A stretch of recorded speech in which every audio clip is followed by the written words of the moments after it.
Swayam Prabha. Digital India. Educated India.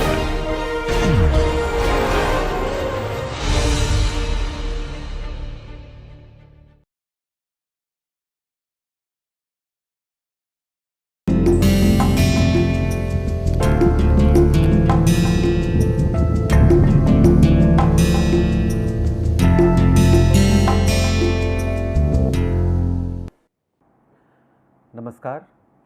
In this lecture, lecture number 4, we would be discussing some of the responses within positivism that belong to classical social science. Within social science, we are trying to engage with 3 classical thinkers and their bodies, theoretical bodies in sociology, namely Emile Durkheim, Karl Marx and Max Weber. While engaging with their theoretical bodies, we would be very specifically dealing with that part of their theoretical discussion which have relation with the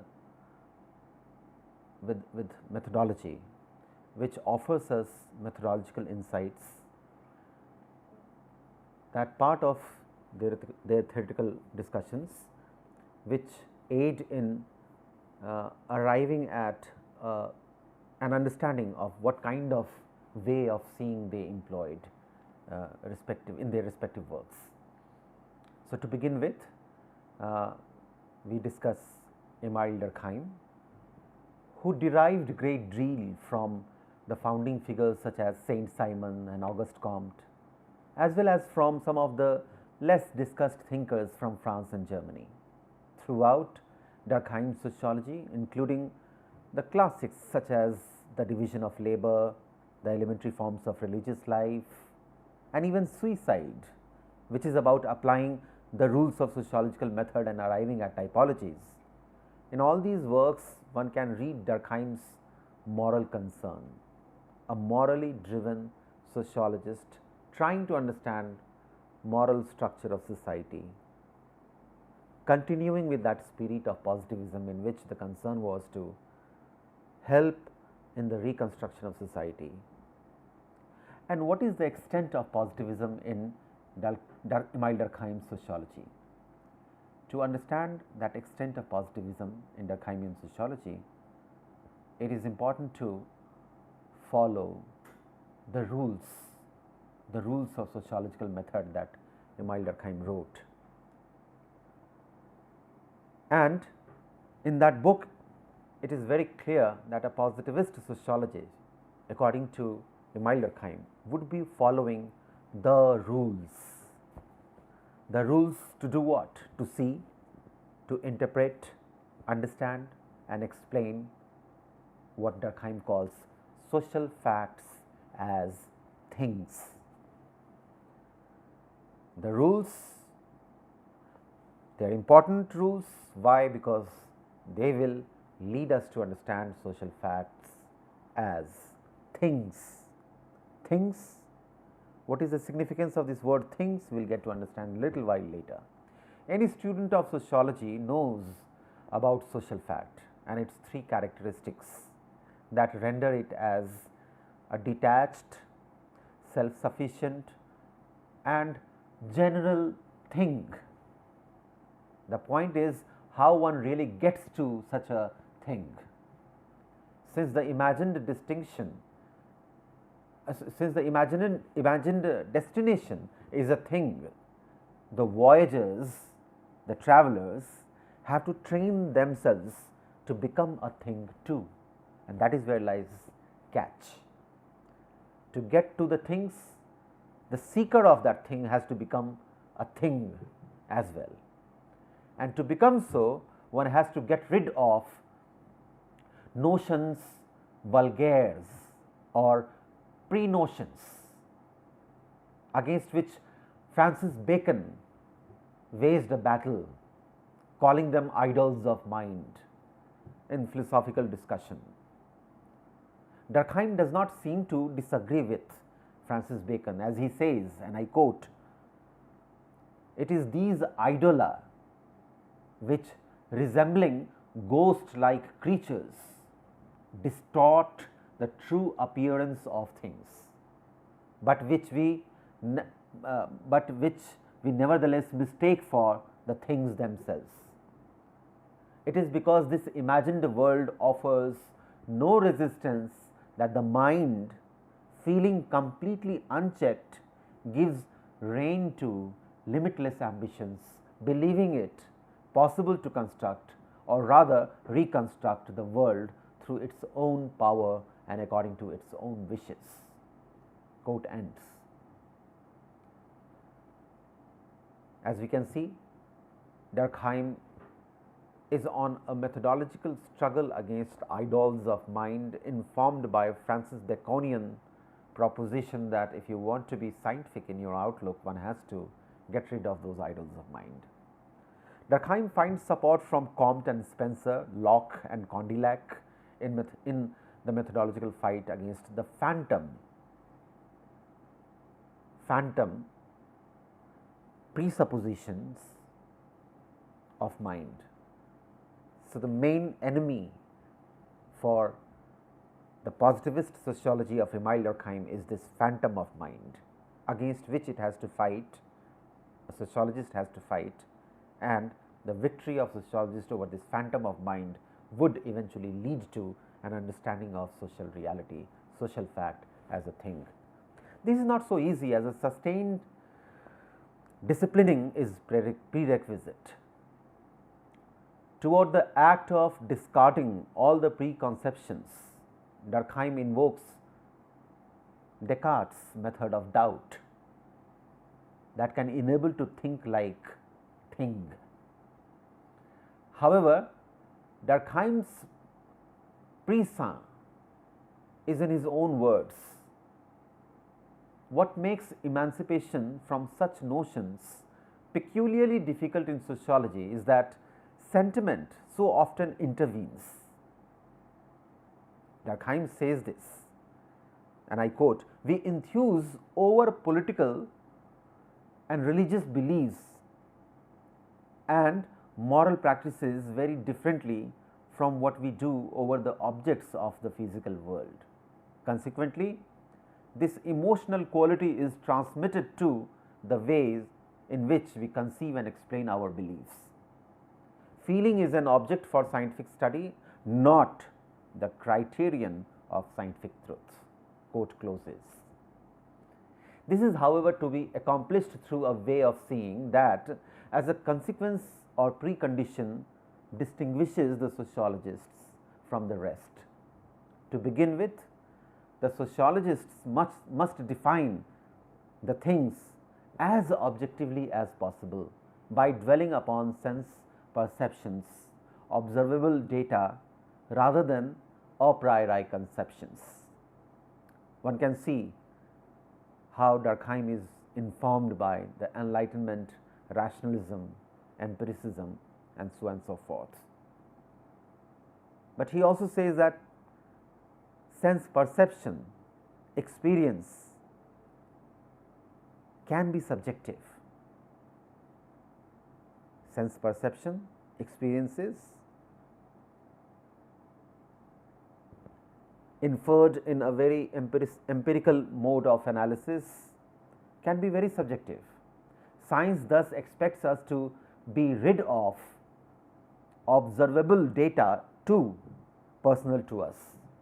Some of those observable data very personal to us, we are required to get rid of them. And likewise, when the sociologist undertakes to investigate any order of social facts, he must strive to consider them from a viewpoint where they present themselves in isolation from their individual manifestations. While this disciplining is important and resonant with the predecessors from 18th century, there is another side of Durkheim's discussion on the rules, which falls back on the founding figures of sociology. This is expressed in a methodological methodologically responsible way, it is presented. Durkheim tries to entrust sociologists with some kind of responsibility, and he notes, and I quote, "The principal purpose of any science of life, whether individual or social, is in the end to define and explain the normal state and distinguish it from the abnormal." Quote ends. This play with normal and abnormal is very significant here. And the role of anybody doing science or social science is to stick to that normal state where society is in good shape, contribute to that normal state. And this part of the rules creates the possibility for the sociologists to be moral agents of an imagined ideal world. In the previous lecture, I tried highlighting that everything is eventuating into the making of an extraordinary creature called intellectual, an extraordinary category of experience which will matter most in scientific epistemology, and here it comes in Durkheim as well, as he tries to create a moral agent out of a sociologist. One should hence also think, as Anthony Giddens did, that Durkheim was not primarily concerned with the problem of order, but with the problem of the changing nature of order in the context of a definite conception of social development. And it is with this regard, it is with regard to this tendency that Durkheim sets 3 rules to be observed while interpreting and analyzing social facts. Number 1, a social fact is normal for a given social type, viewed at a given phase of its development when it occurs in the average society of that species, considered at the corresponding phase of its evolution. The word average society is to be paid attention to, along with the categories such as normal, social type. Number 2, rule number 2 while observing social fact is, the results of the preceding method can be verified by demonstrating that the general character of the phenomenon is related to the general conditions of collective life in the social type under consideration. So, the addition is collective life, addition is verification. Rule number 3, this verification is necessary when this fact relates to a social species which has not yet gone through its complete evolution. 3 rules. It is evident that Durkheim's way of seeing is preconditioned by the material that is being seen. He agreed with his teacher Emile Bottrops that a discipline may be called science if it has a definite field to explore. Things and reality rather than mere ideas constitutes this field. These things play important role in determining the way one should approach, see and fathom them. After setting the rules, Durkheim embarks on an interesting discussion about crime, deviance and pathology in a society, to mark out that such seemingly abnormal characteristics could be reflective of social normal. While excessiveness could be pathological, crime could be normal if it occurs in the average society. And as if a precious nugget of wisdom, Durkheim would remark, and I quote, "Nothing is good indefinitely and without limits." Quote ends. Thereby, he reveals that even in the apparently scientific readings of the phenomenon, there is this side that is fraught with certain assumptions, though of philosophical sophistication, but assumptions. He would discuss a classical example of Socrates, who was tried under the Athenian law. However, the independence of thought, which was Socrates' crime, was useful for the whole humanity as well as his country. The crime and punishment in the case of Socrates paved the way for the new morality and a new faith. Such examples are frequent in the human history, and hence one gets to see that heretics anticipated the liberal philosophy in a way. After determining the normal and abnormal of social facts of a given species, Durkheim emphasizes the need to do classification of the species, the morphology of society, that constitutes a major part of his works. It leads toward the most important and last act in the performance of being sociological. While morphology with details about the normal and abnormal of social facts are fine, they are not all about explaining any social phenomenon. And with the discussion on the explanatory act, Durkheim almost comes full circle on what is aspired way of seeing in sociology.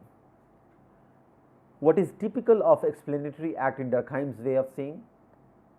In his own words, and I quote, "When one undertakes to explain a social phenomenon, the efficient cause which produced it and the function it fulfills must be investigated separately." I repeat, when one undertakes to explain a social phenomenon, the efficient cause which produced it and the function it fulfills must be investigated separately.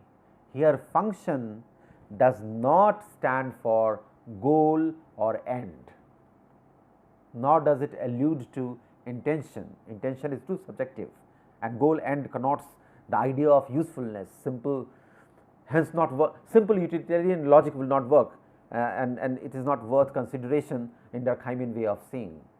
Function of a social fact is the correspondence between it and the general needs of the social organism.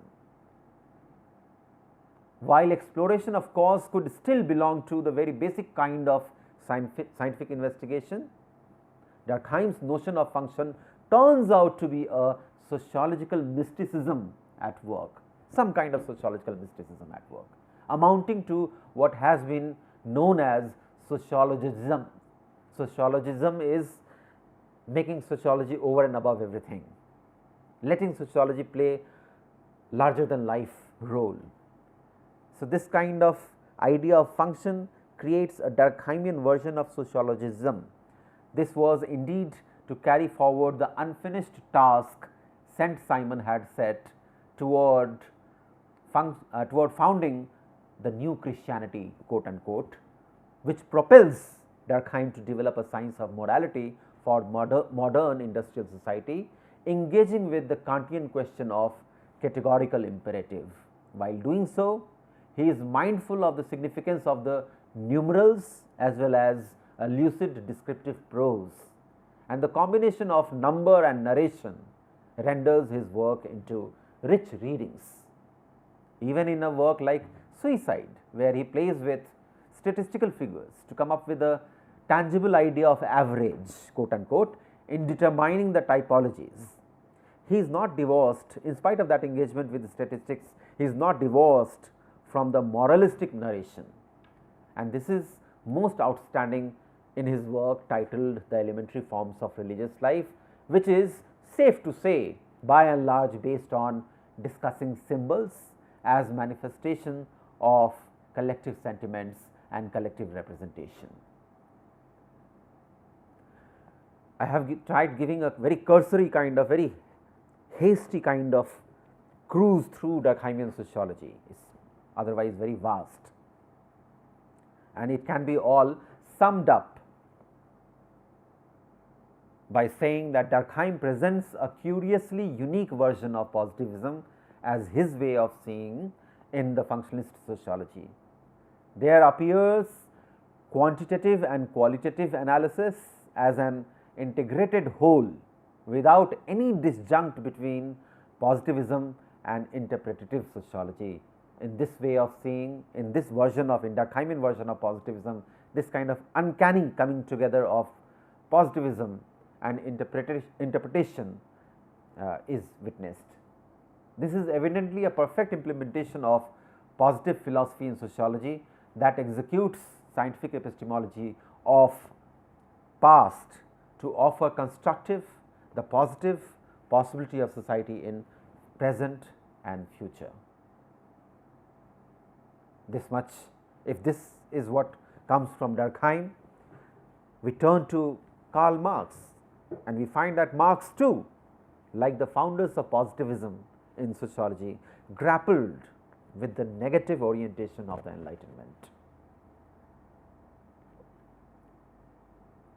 Before outlining the Marxian way of seeing, it is worth a quick reflection on close, uneasy, contentious relationship between Marxism and sociology. The closeness is due to the similarity in the contours of classical positivistic sociology as envisaged by Saint-Simon, Auguste Comte, and before them the predecessors. It is about a positive reconstruction of the social with the aid of a new science.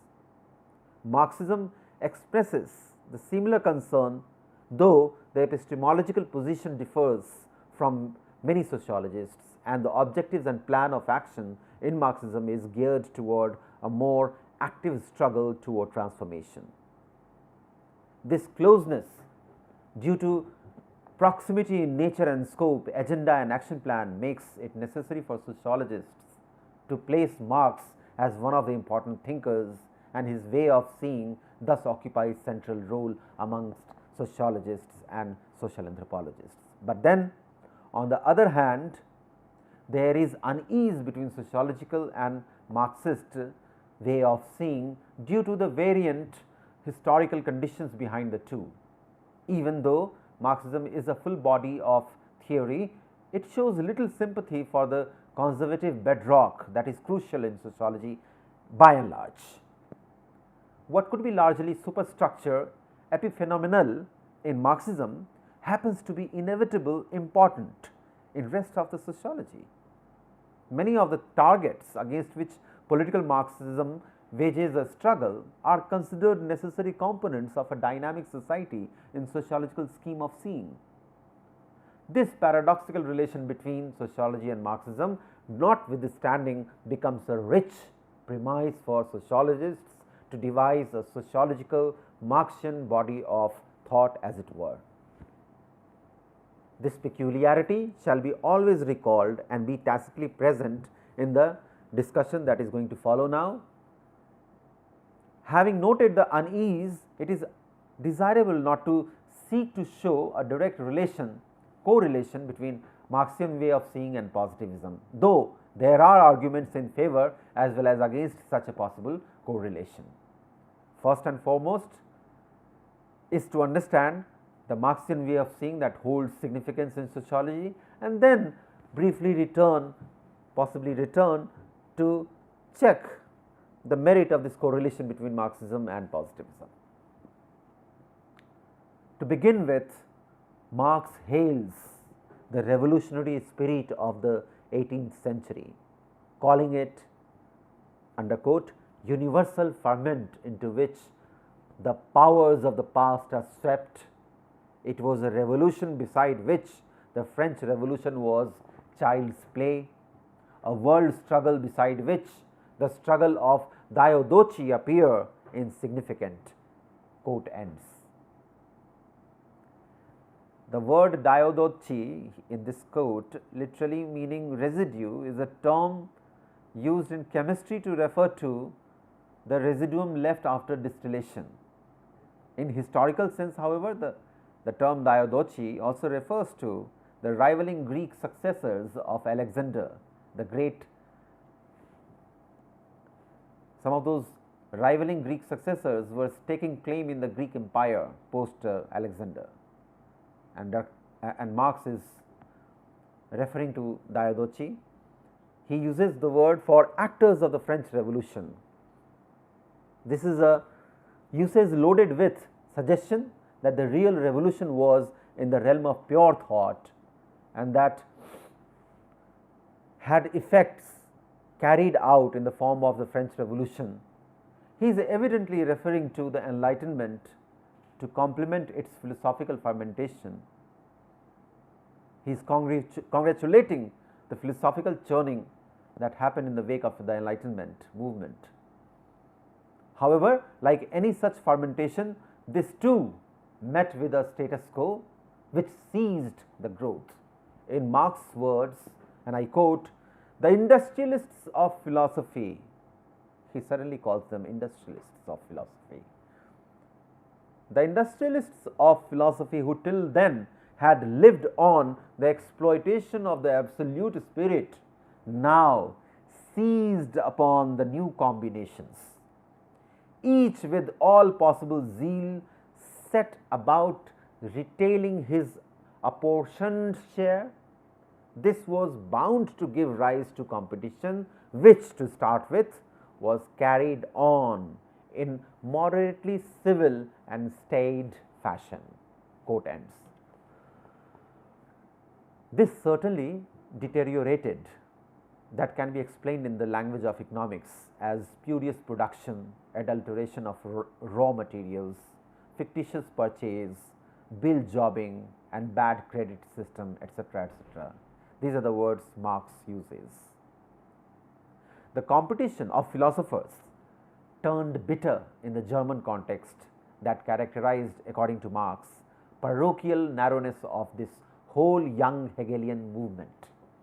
This after effect of the grand philosophical revolution indulged in mystification, alleged mystification due to an undue dependence on Hegel.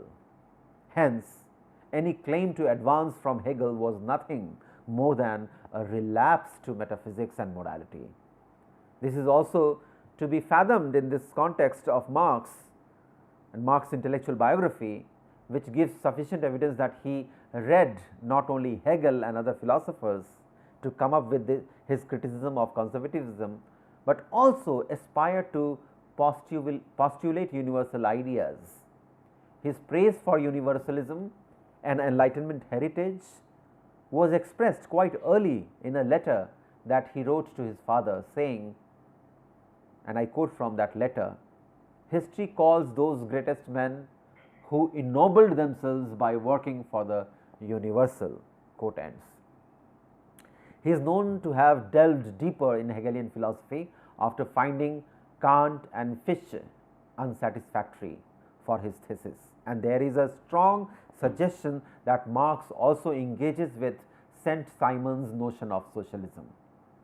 His criticism of the German young Hegelians in general and Feuerbach in particular begins to take a shape in his doctoral dissertation, that was a comparative reading of the philosophies of Democritus and Epicurus, the Greek philosophers. About the same time, when everybody seems to have become Feuerbachians, Marx chides Ludwig Feuerbach, Bruno Bauer and Max Stirner, who dwelt on the basic categories of man, criticism and ego. As he puts, the young Hegelian ideologists, in spite of their allegedly world-shattering phrases, are the staunchest conservatives. These are the words of Karl Marx against conservatives. Though this is not suggestive of a total breakdown between Marx and conservatism. Conservatism and Marx had something to share with. The word conservative is italicized, it to be italicized in our discussion to suggest a dual departure that Marx sets for his epistemological reasoning. One, as already indicated, is departure from the after effects, residues of the otherwise promising revolution of thoughts under the Enlightenment. Second is meant to distance Marxian scheme from the conservative as well as romantic inclinations that had sought to shift the focus from intellect to nature and social. For Marx, social is to be reoccupied without falling prey to pure thoughts of the Enlightenment or to the mystified notions of the social that stem from the romantic and conservatives. And an apt justification with the spirit of dialectic is expressed by Engels, as he puts in the preface to Capital Volume 1, and I quote, "Every new aspect of a science involves a revolution in the technical terms of that science. This is best shown by chemistry, where the whole terminology is radically changed about once in 20 years, and where you will hardly find a single organic compound that has not gone through a whole series of different names." Quote ends. Hence, it is an imperative in proposing newly developed historical framework to depart from the old terminologies and thereof connotations. Marx seeks to show the relation of the German thought with German reality, or the lack of such relation. He thus invites to rethink man. Marxian imagination of man is indeed a curious case that reveals his negotiation and departure from romantics and conservatives in terms of way of seeing. In this regard, it is worth pondering upon the Economic and Philosophical Manuscript of 1844, a compilation of fragments which played crucial role in the larger panorama of Marxian thesis. Usually, EPM, Economic and Philosophical Manuscript, is known to have offered an initiation with supposedly cryptic prose into, it's an initiation into the debate on the idea of alienation among other thematics. But this idea is underpinned by a double register of seeing man. There is a double register of seeing a man that is involved, that is very crucial in this whole project of discussing some of those fundamental categories from Marxian sociology. On one hand, Marx can see the ideal situation in which man is species being, a particular phrase which comes, species being, an ideal situation in which man is species being, a whole entity organically linked with nature. A species being is a whole entity, whole, rounded entity organically linked with nature, though distinguishable due to the sensibility he acquires from society. As he says, and I quote, "Man lives on nature" means that nature is his body, with which he must remain in continuous interchange if he is not to die. Quote ends. And such a man is equipped with not only 5 sense organs, but perhaps more than that. Sensuality and spirituality also figure in the whole sensory design of this man, who can be in that ideal situation where he is a fulsome personality, organically linked with nature. It is such an immensely capable man that is endangered by the process of objectification, estrangement, and alienation. I am just using these key terms without caring to define each of them. I am trying to suggest that these are the key terms which he employs. These also acquire conceptual relevance. Why? Because they are very deep, very profound, and they have been developed out of constant engagement with variety of materials, and so he would say that this immensely capable man is endangered by the process of objectification, estrangement, and alienation. This adds another layer to the Marxian way of seeing, enabling to fathom the anomalies of industrial society. In this wake, man is regressing to the cave dwelling, but in an alienated form. Regressing to the cave dwelling and in an alienated form. This is a profound expression on the anomalies of industrial society, and it is causing men, both proletariat and bourgeoisie, both to suffer. They both suffer. About hard-working, sober, economical, prosaic men with ownership of private property, Marx notes, his enjoyment is only a secondary matter. It is recreation subordinated to production, and thus a calculated economic enjoyment, for he charges his pleasures as an expense of capital, and what he squanders must not be more than can be replaced with profit by the reduction of capital. While presenting his imagination of man and his world, Marx not only divulges his way of seeing, but also presents consistent critique of the approaches in political economy.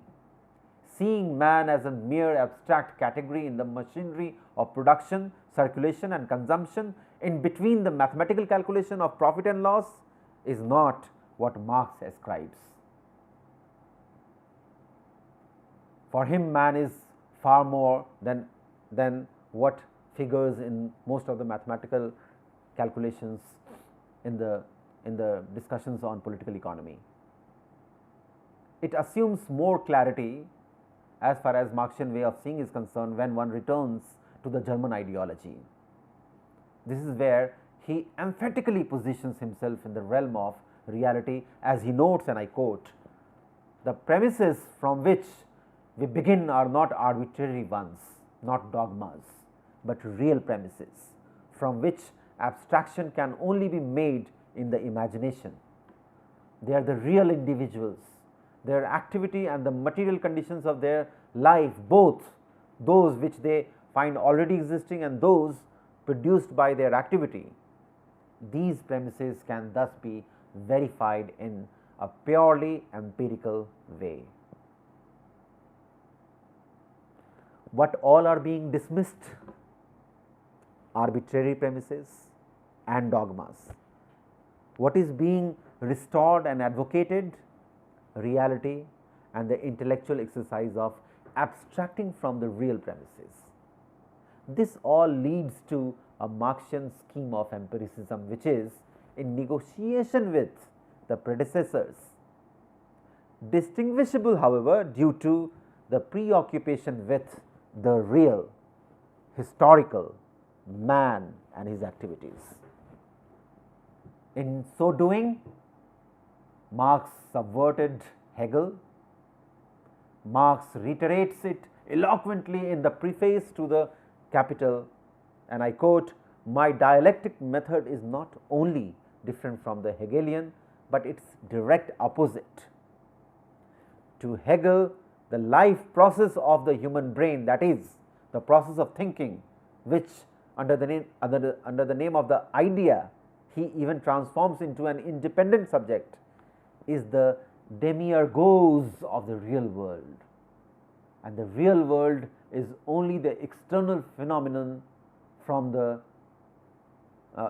external phenomenal form of the idea. With me," which means with Marx, "with me on the contrary, the ideal is nothing else than the material world reflected by human mind and translated into forms of thought." Close end. In this quote, a lot of things get clearer. There is an uncanny Marxian hermeneutic at the core of this empiricism that is succinctly expressed when Marx tries to highlight that individuals express their life. It is a typically Marxian hermeneutic that is expressed when Marx says, and I quote, "As individuals express their life, so they are. What they are, therefore, coincides with their production, both with what they produce and with how they produce. Hence, what individuals are depends on the material condition of their production." Quote end.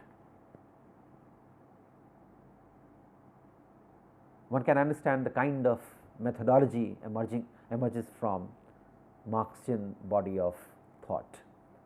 This is a material, contextual and social base on which Marx is proposing a qualitatively different sense of empiricism vis-a-vis historical materialism.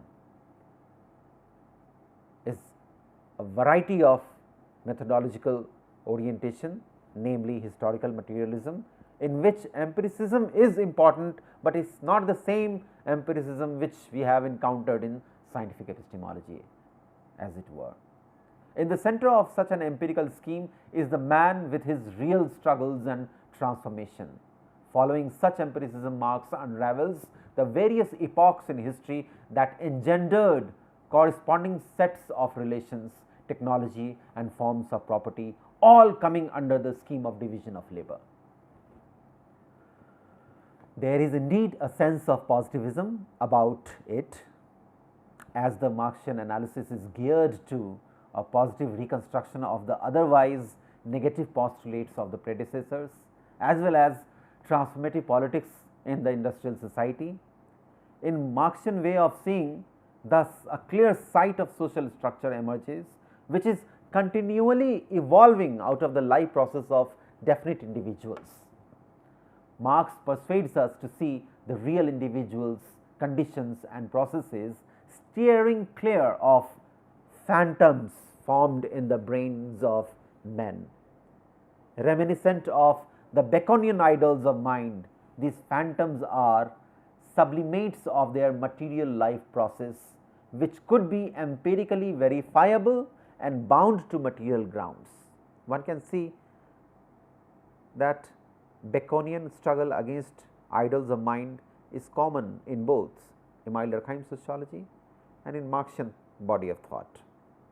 Anyways, moving ahead, such ideologically colored empirical ideas, inclusive of morality, religion, metaphysics, ideology and any form of consciousness, are only humbugs for Marx.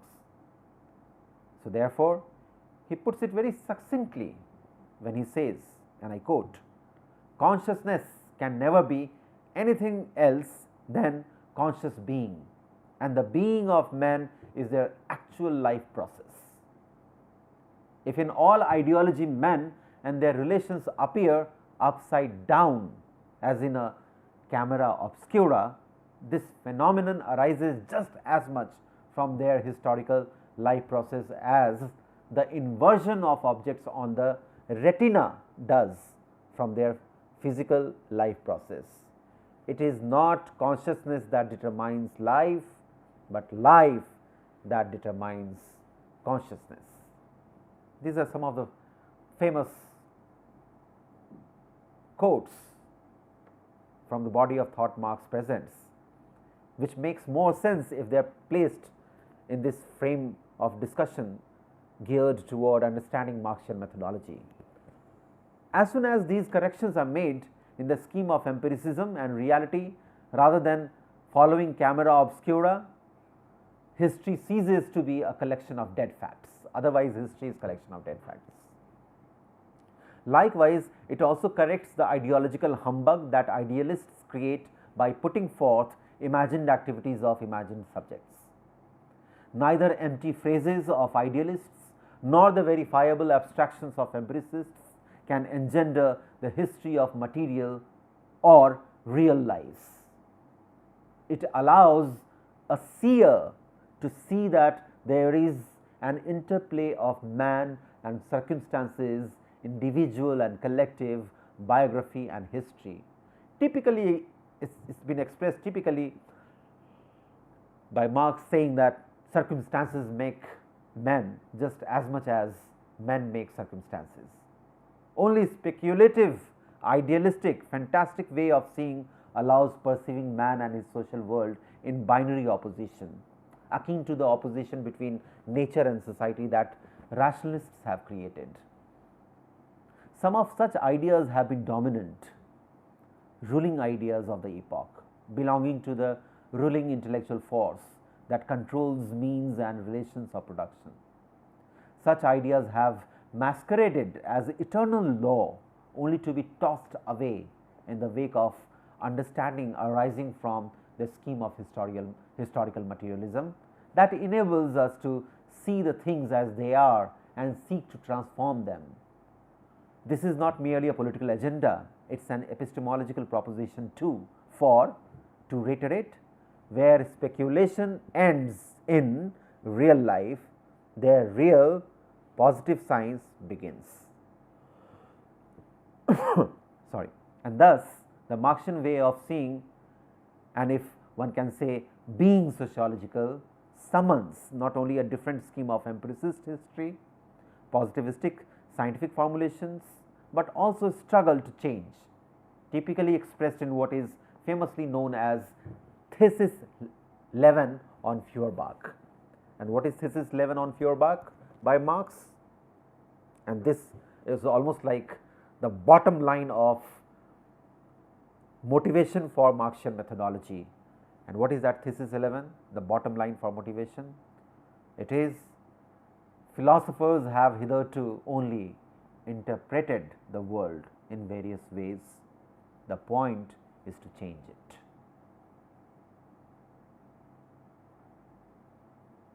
Cut.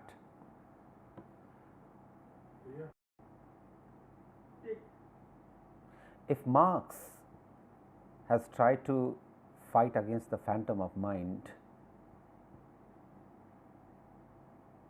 by creating yet another variety of empiricism vis-a-vis historical materialism, it is with Max Weber that we begin to return to the philosophical trouble which Immanuel Kant had tried resolving.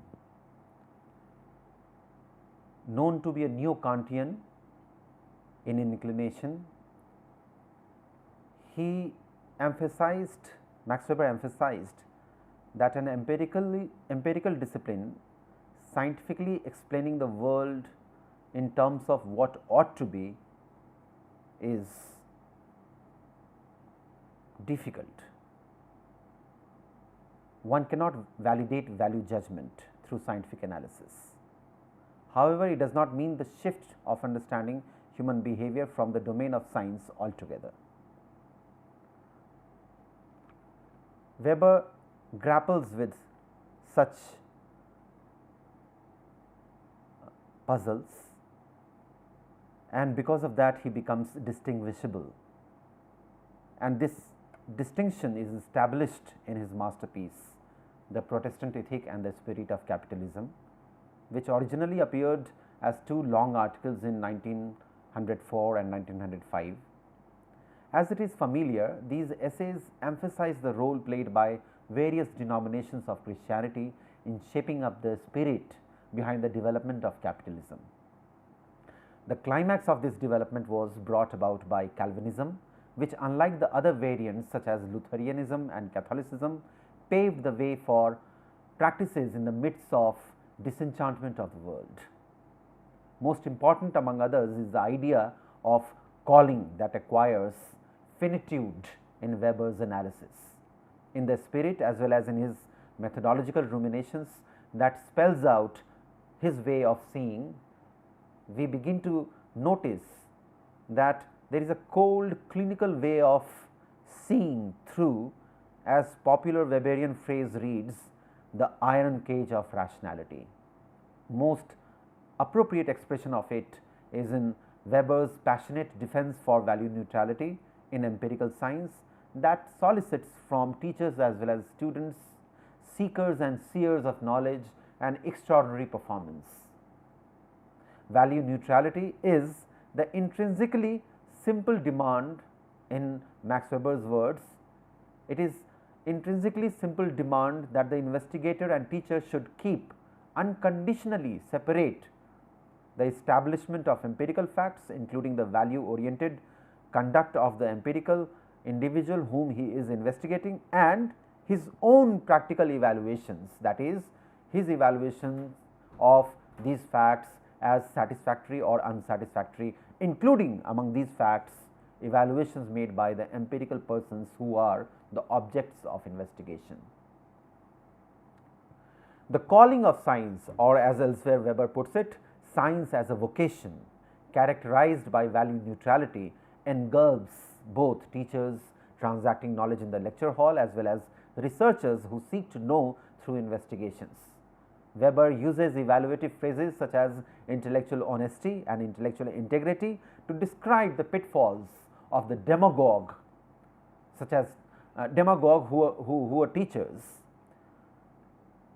and those teachers add personal touch to scientific deliberation, and therefore they are called demagogues by Max Weber. Taking a dig at such passionate teachers Weber calls them officially accredited prophets who deliver personally tinted professorial type of prophecy in the name of science. This is too harsh, we can understand that, but this is how he goes on. He says, the calm of rigor, matter of factness and sobriety of lecture declines with definite pedagogical losses when the substance and manner of public discussion are introduced in the style of the press. The vocation of science as well as teaching does not permit the personality cult that follows from the professorial prophecies of officially privileged prophets. The vocation requires the separation of personal and factual, ethical and scientific, public speaking and pedagogy. This applies to students as well as teachers who shall fulfill their tasks in workmanlike fashion, recognize facts even though they may be personally discomforting, and repress impulse, personal taste and sentiments in the vocation. This is like Weberian way of reminding some of the philosophical lessons that emerged from scientific epistemology. While subscribing to the imperative of value neutrality, one ought to be cautioned, as Weber suggests, that it is not about denying value judgment, and this is neo-Kantian orientation of Weber. This is not about denying value judgment in the public, political and cultural spheres. The same teacher or scientist who maintain value neutrality in lectures and science can express judgments in the non-academic pursuits. And likewise, it is misnomer that one can be value neutral just by weighing the various evaluations like a statesman to make a compromise among them. One cannot be scientific just by showing the self-evident value judgment and thereby taking it for granted. The specific function of science, Weber suggests, is to ask questions about these things which convention makes self-evident. A so-called realistic analysis of the astronomical conceptions of the Chinese does not necessarily demonstrate the correctness of the Chinese astronomy. Of course, it has Weberian prejudices inherent in this kind of suggestions. One can recall a similar position Weber took in the Spirit book, which persuaded us to see lack of rationality in scientific as much as in economic pursuits in the Asian thought systems. The idea of calling and subsequently vocation has to be seen in this context. It is not calling with traditionalist or Lutheran dependence on divinity that is invoked when vocation of science becomes a source of Weberian way of seeing. Instead, it is a variety that is shorn off all traditionalist outlook and has acquired sheer this worldliness of here and now, of performing as if there were no tomorrow. As a central dogma of all Protestant dominations, originally developed by Luther, it meant the only way of living acceptable to God was not to surpass worldly morality in monastic asceticism, but solely through the fulfillment of the obligations imposed upon the individual by his position in the world. Calvinism diminished the irrational impulses of the idea of calling by enforcing a religious worldview distinguishable from the Orthodox Catholicism. In this regard, this is important to recall what some of the readers of Max Weber have suggested. C. Wright Mills and Goethe uphold the view that Weber seeks to deliver double responses to two significant names, one Marx and other Nietzsche. Both are equally significant in providing content to the Weberian way of seeing in sociology. With Marx, Weber shares the sociological approach to ideas. They are powerless in history unless they are fused with material interests. And with Nietzsche, he is deeply concerned with the importance of ideas for psychic reactions.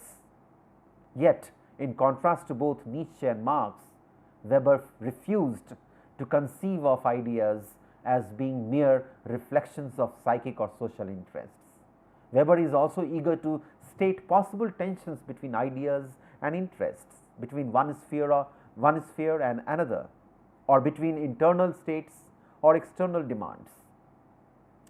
This explains the reasons why Weber is keen to adopt a Robinson Crusoe approach, so to say. Robinson Crusoe approach to social man and his mindful adoption of the Friedrich Schiller's phrase, the disenchantment of the world. And if the human world is such, why should the science, the proponents of science, including teachers, students, seekers of knowledge, should not be equally heartless in approach? The heartlessness in this way of seeing in Weberian methodology is due to the ideas that render the world cold. Reminiscent of the linear sense of progress of the Enlightenment, it necessitates a value neutral science. Having stated what is value neutrality in the calling of science and what is not, Weber delves a little more in the domain of ethical value judgments, revisiting Kant's critique. He admits that discussion of evaluation has a utility insofar as it aids in understanding explanation. However, understanding all does not mean pardoning all, excusing all. Understanding all does not mean accepting all.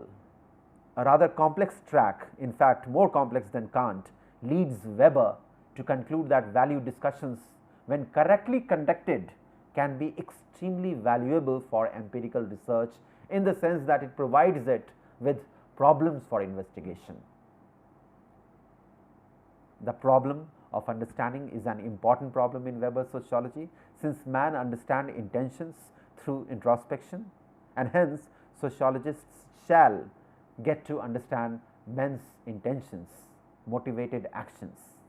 To do so, types of actions such as rational, affective and traditionalist is a conducive anchorage, and likewise the basic types of structures such as society, association and community could be heuristically significant. This is all toward the making of Weber's interpretative sociology, which considers the individual and his action as the basic unit, as its atom, if the disputable comparison for once may be permitted.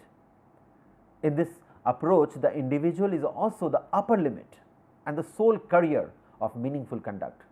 This is what brings Weber to discuss another aspect of his methodology. It is about the complex domain of meanings fraught with value discussions that happens to be the key target in Weber's interpretative sociology.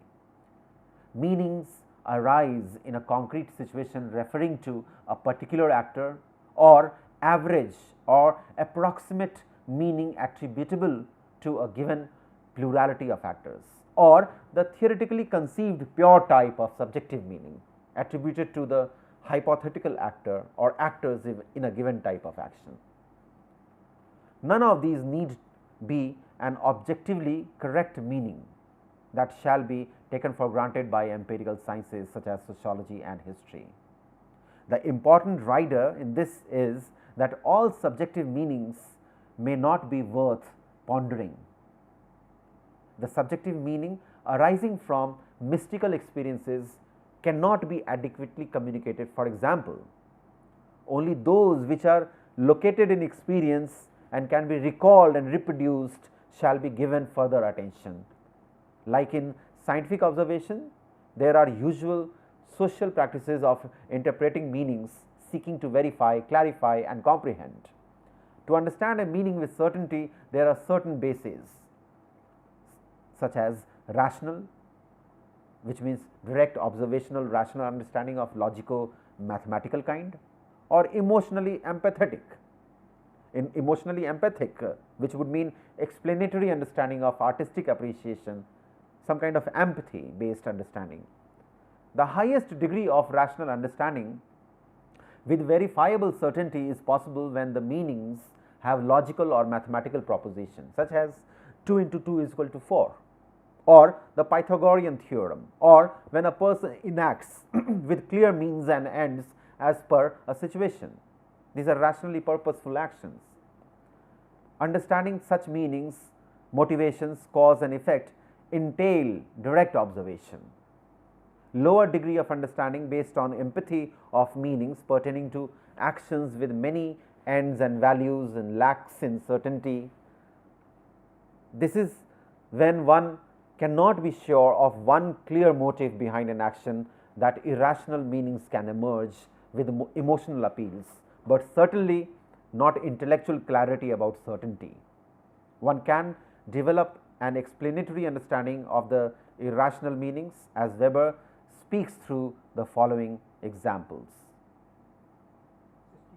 Thus, and I quote, "Thus we understand the chopping of wood or aiming of a gun in terms of motive in addition to direct observation, if we know that the wood chopper is working for a wage or is chopping a supply of firewood for his own use or possibly is doing it for recreation," so and so forth.